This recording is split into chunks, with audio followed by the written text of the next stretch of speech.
Hey, why Niger? Who's the boy of basket? This a wiki. And this a wiki. No. Who's the from of the ship? Hi, my name is Ozedikus. Hi, my name is Cupid Szn, and this is Zikoko Pop. So my name is Oxlade. So the short form of Oxlade, they say OZ.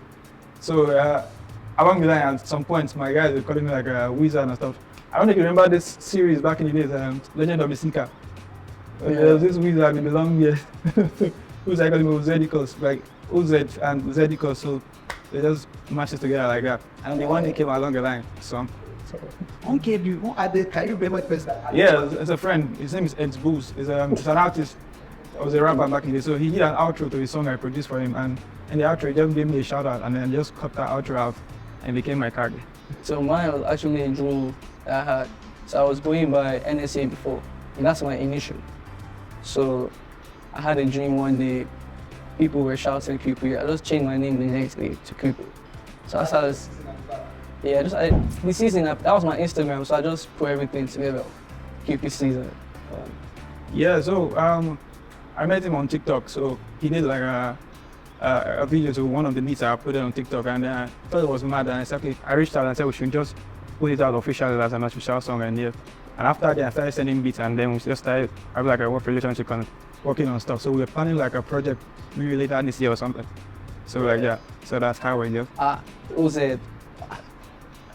Like when I went to the studio, like, cause obviously, like, I've heard his tag, like, he produced for Rema. I look up to Rema, people like that. So meeting him was like, finally, sad. So the first album, I can't remember the name. The god of Nigerian music will laugh at me, yeah? Okay, so have grass to grace, face to face, and to begin. Face to face. Face to face. Correct. Okay.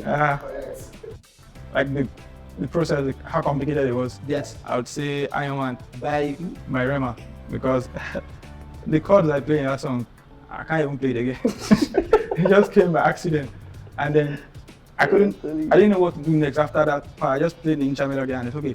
He likes it. I said, okay, what do we do next? I don't know what drums to put on. He said, okay, just lay out any drums and he would record and then would move on from there.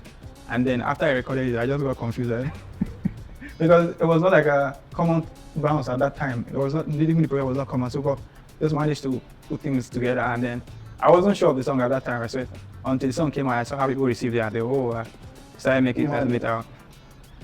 If I remember correctly, even President Baba distinct as one of the songs that connect at the time the song came out. Yeah, it was in his playlist. Yeah. Yeah, and I remember him saying he just had the Indian thing that he did. Yeah. Oh, okay. So you just want to use white.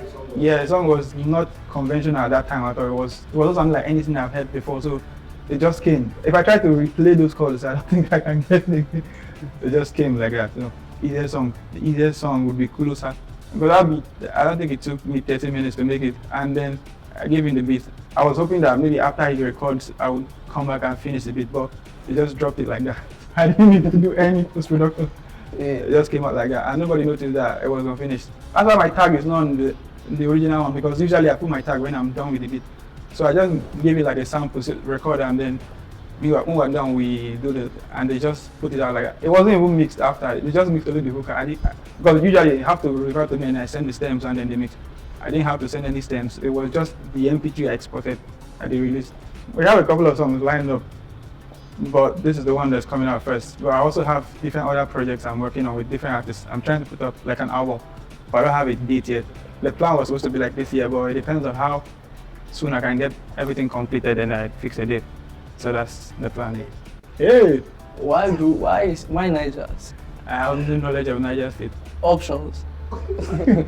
This one only have up to okay, let's play from there. Who's the current governor of Zikoko Pop? Hey. Let's go. Who's the current governor of Delta State? I don't know. Okay, let me just put this out. I don't know any governor. Who's the current governor of Rivers State? Rivers. Yes. This a wiki. And this a wiki. No. Wait. Option, just give me option. Okay, option number 1, Yesu Wiki. Option number 2, Fubara Gabriel. Option number 3, Fubara Peter. Also number 4, Siri Fubara. He's next to Wiki now. Port Harcourt. Yes. He's Wiki now. They go come out that. It's Siri Fubara. So he's Wiki ended earlier. Fubara is still. Oh my It's so god. funny that I don't know because the fight really happened for that new back now. I know it's been long I left there. Okay. Who's the come up with the shit? Jesus Christ. Shumole. Did he say Oshomole? Rema Crayon, Oxlade, Teni, Ladipoe, DNA, Terapala, Davido, Soft, Odile. No, call me. I'm waiting down, come here. I'm building up. Who again? I remember, there's a lot of them, I can't remember again. Keep it, that one easy now. Keep it, usually when I send him a bit, within like the next 30 minutes, I'll send like a version is recorded on his phone. And then we just listen to it and do like a proper recording in the studio. It doesn't take that. It takes like 30 minutes to an hour to finish a full song. And that one is straightforward. Then for Crayon, I think Crayon, we usually just arrange like a session, just create like a whole day to work on several songs. Usually not as stressful. Ladipoe, he does a verse in January and do the second verse in March and the hook at the end of the year. Rema doesn't stress, he just send beat and the record and send you back the vocal. And you just finish it with the vocal, straightforward. Then it's easy, then it's just straight. Then once you play the beat, just recite the entire song first and then we'll come back and do changes to the lyrics forwards, and then within like an hour we're done. Davido was actually a feature, one of the first songs I did back then. It was around like 2017, 2018. I did a song with Soft, and then the remix. I had to like do a recording with Davido, and then he put like in the verse on that one. So that's how we got the song with Davido. That was like one of my first major songs in the industry. Oxlade is easy. Oxlade, I did Closer, we did Closer within 30 minutes, he recorded the song. And then, but that one was the first version. And then later on, they asked for the beat again. I sent the beat and then they did the colors version. And when they sent it, it sounded different from the original one we recorded because he did some extra vocal run. So I didn't like it initially. I said he ruined the song.